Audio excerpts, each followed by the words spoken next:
కిచెన్లోకి వెళ్ళానో లేదో కూరగాయలన్నీ గ్రూపు కట్టాయి. కత్తులు పట్టక ముందే నా మీదకు యుద్ధానికి వచ్చాయి.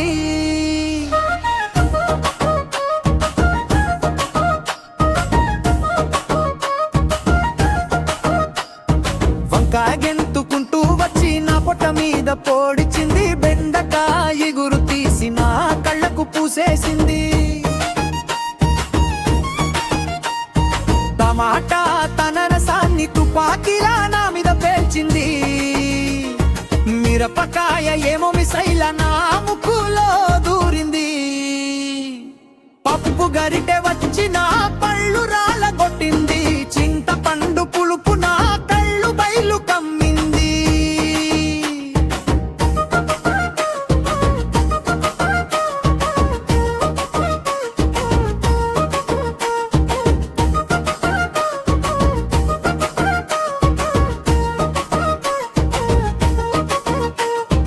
ఉల్లిపాయ తొక్క తీస్తే వెక్కి వెక్కి ఏడ్చాను. అది చూసి బంగాళదుంపతో కబుర్రు చెప్పాను.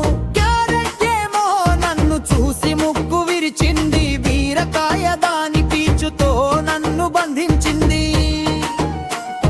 కరివేపాకు ఏమో గాలిలో ఎగిరి తన్నింది. కొత్తిమీర కట్ట వచ్చి నా గొంతు నులిమింది. టమాటా పళ్ళు చూపి వెటకారంగా చూసింది. నీళ్లు పోయబోతే నూనె చిల్లి చకలు చూపింది.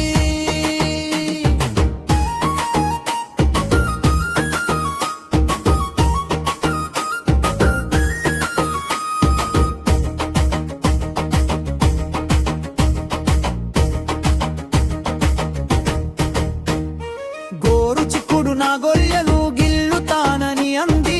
మునగ కాడ ఏమో నన్ను ముక్కలు చేస్తానంది. మిరపకాయ ముక్కులో దూరి తుమ్ములు తెప్పించింది. క్యాబేజీ తన పొరలతో నన్ను చుట్టేసింది. ముల్లంగి వాసనకి ఊపిరి ఆగిపోయింది. సొరకాయ వచ్చిన సోకు మార్చేసింది. పెసరపప్పు ఏమో పేలడమే పని అంది. కూర కాస్త మాడిపోయి బొగ్గులాగా మారింది.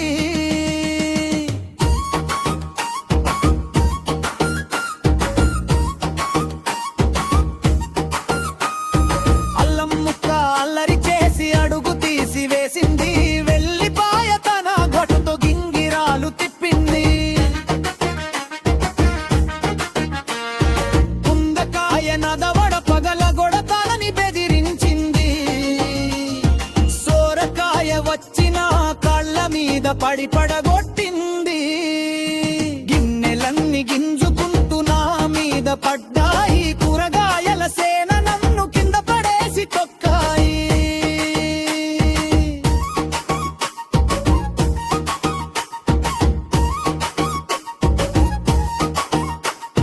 కూరగాయలకి సారీ చెప్పి ప్రాణాలు కాపాడుకున్నాను.